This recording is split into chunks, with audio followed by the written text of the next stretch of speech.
जय श्री कृष्ण। नमस्कार साथियों, आज हम देखेंगे आपके जूनियर अकाउंट की क्या कट ऑफ रहेगी। ये कट ऑफ कुछ मेरी कट ऑफ नहीं है, ये कट ऑफ आपके सभी यूट्यूब चैनल पर आधारित कट ऑफ है। यानी कि जो भी यूट्यूब चैनल ने अपनी अपनी कट ऑफ बताई थी, इन सबका एनालिसिस करके हमने एक कट ऑफ निकाली जिसमें आपकी क्या कट ऑफ आपकी जूनियर अकाउंट को लेकर रह सकती है। इसकी चर्चा आज हम सबसे पहले देखेंगे कि जूनियर अकाउंट का पेपर का लेवल कैसा था, पेपर में कितने विद्यार्थी शामिल हुए थे और किन किन विद्यार्थियों ने पेपर आपका दिया था। सबसे पहले रणनीति समझते हैं आपके कि ये जो पेपर हुआ था ये सीईटी पर आधारित था। सबको पता है सीईटी पर आधारित था। इस पेपर में सीईटी में 15 गुना सिलेक्टेड होने थे, जिसमें से 15 गुना सिलेक्टेड तो हुए थे, लेकिन 30% विद्यार्थी ऐसे थे जिन्होंने पेपर ही नहीं दिया। यानी कि सीईटी में 15 गुना शामिल किए गए थे, इन 15 में से 30% विद्यार्थी ऐसे थे जिन्होंने पेपर देने ही नहीं गए थे। तो अभी जो टक्कर बचती है वो कितने में होगी आपके 70% में। अब समझना कि 15 गुना में कुल सिलेक्टेड कितने विद्यार्थी हुए, तो 15 गुना में कुल सिलेक्टेड विद्यार्थी होता आपके 96,669। कितने होते? 96,669 विद्यार्थी इसमें सिलेक्टेड हुए थे, लेकिन इसमें से 30% विद्यार्थियों ने पेपर ही नहीं दिया। तो फिर पेपर कितना ने दिया, तो फिर हम बात करते हैं कि फर्स्ट पेपर में कितने उपस्थित हुए थे। तो फर्स्ट पेपर में आपके 67,705 कितने विद्यार्थी उपस्थित हुए थे, आपके 67,705 विद्यार्थी इसमें उपस्थित हुए थे। यानी कि फर्स्ट पेपर में आपकी अटेंडेंस रही थी वो रही थी लगभग कितनी 70%, कितने 70.3% इसमें क्या रही थी आपकी उपस्थिति रही थी या फिर आपकी अटेंडेंस रही थी। लेकिन जैसे ही कुछ फर्स्ट पेपर हुआ था, कुछ विद्यार्थियों को लगा कि ये पेपर हमारे लेवल का नहीं था, या उनको लगा कि भाई इसमें हम फेल हो गए, उसमें क्यों जाए। तो लगभग 350 विद्यार्थी ऐसे थे जिन्होंने फर्स्ट पेपर तो दिया लेकिन सेकंड पेपर इन्होंने दी ही नहीं। वो सेकंड पेपर से क्या हो चुके, बाहर हो चुके। तो देखना कि फर्स्ट में तो आपकी उपस्थिति 67,705 थी, जबकि सेकंड पेपर में उपस्थिति थी आपकी 67,380 थी। यानी इसमें कितने परसेंट थी आपकी 69.30%। कितने थी? 69.30% थी। यानी कुछ विद्यार्थी फर्स्ट पेपर तो देना है लेकिन उन्होंने सेकंड पेपर दिया ही नहीं था, सेकंड पेपर नहीं था। ये तो आपके क्या हो गया, पूरा पेपर वाला हो गया मैटर। अब देखते हैं कि क्या रह सकती है कट ऑफ आपकी, कि जो जूनियर अकाउंट इसकी कट ऑफ आपकी क्या रह सकती है। अब देखना कि आपके दो पेपर हुए, एक तो हुआ था फर्स्ट पेपर, दूसरा हुआ था आपका सेकंड पेपर। कौन सा सेकंड पेपर हुआ था? अब इसमें से जो फर्स्ट पेपर था वो तो सबके लिए थोड़ा सा नॉर्मल था क्योंकि जीके सबने पढ़ा हुआ, लेकिन जो पेपर सेकंड हुआ था ये थोड़ा सा सबके लिए क्या हो गया, डगमगा, सबके लिए क्या हो चुका, आपका डगमगा चुका था। इसलिए इस पेपर की जिसका सेकंड पेपर अच्छा था उनके लिए कट ऑफ आराम से पार कर सकते हैं, और जिनके लिए फर्स्ट पेपर थोड़ा सा इजी था उन वो दोनों इसको मिलाकर कर सकते हैं।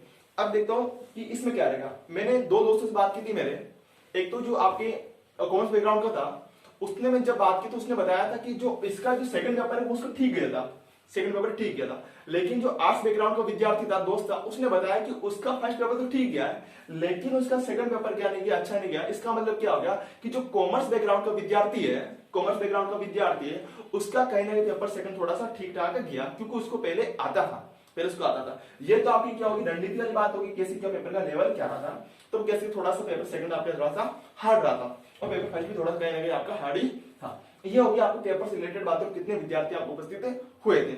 अब हम देखेंगे कि आपकी लगभग या संभावित कट ऑफ आपकी क्या हो सकती है। तो देखते हैं सबसे पहले अगर हम बात करें संभावित कट ऑफ में, तो देखो जो जनरल कैटेगरी है इसकी कट ऑफ आपकी रहेगी 480 नंबर। यानी जिन विद्यार्थी 480 नंबर आ रहे हैं या फिर लगभग कितने परसेंट बन रहा है, 53% बन रहे हैं, वो उनकी कट ऑफ आपकी रह सकती है। अब इसमें या तो आप 5 नंबर क्या कर दो, प्लस कर दो, या 5 नंबर आप माइनस कर दोगे। यानी 480 प्लस 5 या 480 माइनस 5, 485 या 475 आपकी रहने के पूरे चांस है। या फिर कितनी 53%, या इसमें आप करते हो प्लस या माइनस 2%, प्लस या माइनस 2% इसमें आप कर सकते हो। सेकंड हम बात करें ईडब्ल्यूएस कैटेगरी की, तो ईडब्ल्यूएस कैटेगरी में आपकी कट ऑफ रहेगी 475 नंबर के आसपास। यानी कि जिन विद्यार्थी 475 नंबर आ रहे हैं, इसका मतलब क्या हो गया कि संभावित कट ऑफ का मतलब क्या हो गया, ये आपका सिलेक्शन नहीं है, अपना आप कभी श्योरिटी नहीं मान। इसका मतलब क्या है कि आप रेस में हो, मतलब हो भी सकता है नहीं भी हो सकता है। यानी कि ईडब्ल्यूएस में कितना आपका 475, इसमें प्लस 5 माइनस 5 कर देना, या 480 या 470 के बीच में आपकी रह पाएगी। परसेंट कितने इसका 52% जिनके बन रहे उनके लगभग इस आप रेस में हो। मैं कभी कंफर्म आपको ये नहीं कहूंगा कि आपका सिलेक्शन हो जाएगा, मैं आपको इतना बता सकता हूं कि कट ऑफ रहेंगे, क्या क्या चांस हो सकते हैं। ये भी आपका एक एनालिसिस है, पूरा कंप्लीट नहीं है। तीसरा आपका ओबीसी है। अगर ओबीसी की हम बात करें तो ओबीसी में आपके 470, यानी जिन विद्यार्थी 470 आ रहे हैं या 465 या 475 के बीच में आ रहे हैं, वो क्या इस रेस में परसेंट कितने 51%, कितने 51%। इसमें आप प्लस 2 या प्लस 2 माइनस 2 कर सकते हो, प्लस 2 या माइनस 2% इसमें आप कर सकते हो। फिर बात करें एमबीसी कैटेगरी की, तो एमबीसी कैटेगरी में जिन विद्यार्थियों को 450 नंबर या 49% बन रहे हैं, वो भी विद्यार्थी क्या इस कट ऑफ के अंदर आपके या इस कट ऑफ के अंदर शामिल हो सकते हैं। और जो एससी कैटेगरी विद्यार्थी है, इनके जिनके 410 नंबर आ रहे हैं या फिर 45% जिनके बन रहे हैं, वो भी क्या इस कट ऑफ में आके बने रह सकते हैं। अगर हम बात करें एसटी कैटेगरी की बात करें, तो एसटी कैटेगरी कितने नंबर चाहिए आपको? लगभग 375% 40%। सब में आप क्या कर देना, +2 या +2% प्लस माइनस कर देना, प्लस माइनस देना। इसका मतलब क्या हो गया, या तो 5 में प्लस जाएगी या 5 में आपके माइनस जाएगी। ये जो संभावित कट ऑफ है, ये लगभग कट ऑफ आपके सभी यूट्यूब चैनल पर आधारित कट ऑफ है, यानी सबका एनालिसिस करके मैंने कट ऑफ आपके लिए निकाली है। फिर भी एक चीज बताऊंगा आपको कि ये cut off final cut off आपकी नहीं हो सकती, लगभग कट ऑफ है, संभावित कट ऑफ है। अगर आप बन रहे हैं तो इसका मतलब आप क्या काम रेस में हो।